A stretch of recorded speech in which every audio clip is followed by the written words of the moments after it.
Welcome to the Daily Bolster. Each day we welcome transformational executives to share their real-world experiences and practical advice about scaling yourself, your team, and your business. Welcome to the Daily Bolster. I'm Matt Blumberg, co-founder and CEO of Bolster, and I'm here today with my friend Carla Vernon. Carla is the CEO and member of the board of directors of The Honest Company. Prior to this role, she's had some senior leadership roles at Amazon and at General Mills. Carla, it is great to see you.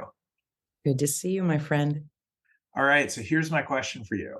You are a first-time CEO. You're at a public company, although I think you would describe it as a growth stage business. Yes. And your career has been like Fortune 100 or Fortune 10 or Fortune 50 or something, leadership experience. So my question for you is, what are one or two things that you've brought to the smaller company from the big companies that have made a difference?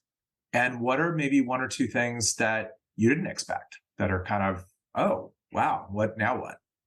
Okay. Well, Matt, thank you for having me on. I love listening to these bolsters. I'm getting boosted up myself from the bolsters. The journey to being a public company CEO has been an incredible build and layering of a lot of experiences that I think led up to this moment.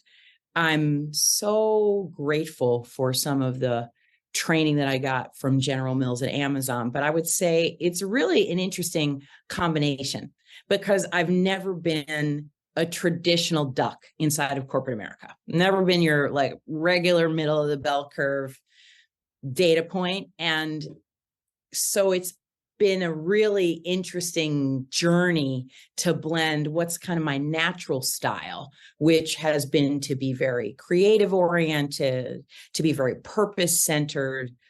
In the early days of my career in corporate America, purpose driven wasn't really part of the vernacular in corporate America, but it was a big piece in what I was always looking for. I really always held myself to a hope ever since I left undergrad of finding places where I could work, where I could follow the campground rules, if you will, leaving things better than you found them. And that brought me first to a couple of experiences where I got to do that much more directly. When I worked for the Nature Conservancy as my first job out of Princeton, when I was working on environmental stewardship, that was so gratifying to learn at one of the best in that realm. And then that actually led me to a stepping stone career of doing public policy work and learning how big policy gets made and pushed through the system when I worked for United States Senator Carol Moseley Braun. But when I went back to business school, I really found a different side of my brain that I became very interested in developing. And it was this more disciplined, traditional metrics and frameworks oriented approach to running businesses. That's what brought me to the consumer products industry.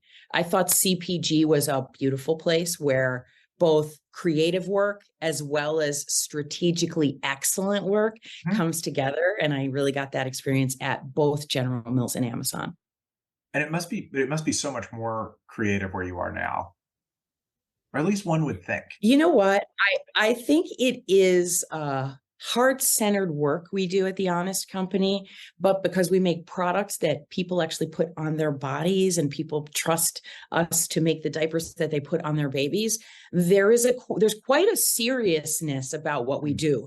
Our products are highly regulated. We hold ourselves to a super high standard, even higher than a lot of our industry peers in terms of the number of ingredients that we will not allow in our products.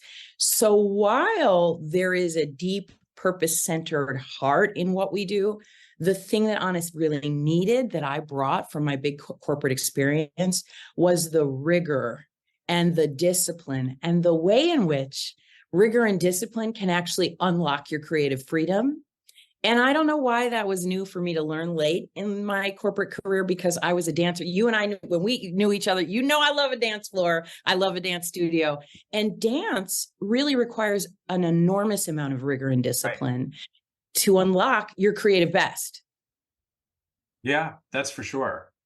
What is something that you didn't expect whether it's the public side of things or the smaller company side of things, or being on the board as well as being the CEO? Like, what's something that you were like, think about Well, that? it was great to be able to come in and immediately apply some of the tools like we just talked about, right? Right. That were so well known to me, very familiar, really implement these frameworks and these just practices of operating business day to day. That was a huge borrow from what I knew before and easy.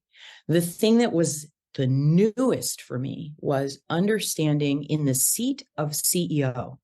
There are things that are my job responsibility and mine alone for the company. So in addition to caring about the culture and the business performance, the amount of responsibility externally facing and the amount of importance for me to really lead our message in an outward way.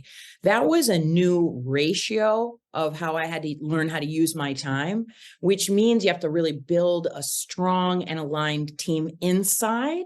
Yeah. And I would say that that was one of the big surprises. The other big surprise, which is probably not surprising, but not that easy to talk about, is one of the challenges when I've aspired my whole life to be a leader in an organization. And when I get to the top seat, what I discovered was there's an enormous amount of silence and skepticism that come at you in that role. And people say it's lonely at the top or it's lonely being a CEO.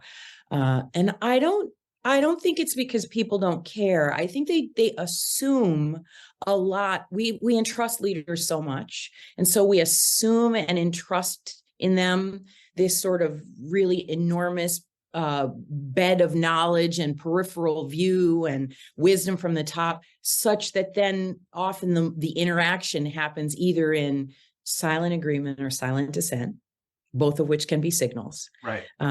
Or skepticism, because it's really easy to, I think, try to manage on the edges of what you wish was different or what could be different about the leader. That was a surprise to me and really asked me to then, I think, reflect internally, making sure that I always have a very strong and clear compass and humility to listen for that silence and the skepticism, because I'm always in just trying to get better. Right. Or that centeredness to say, I know people may not understand yet where we're going, but I believe in this vision so strongly. I think the phrase that wins this podcast is the humility to listen for the silence. So let's leave it there. Carla, so good to see you. Thank you for sharing your story with us. Thank you, Matt.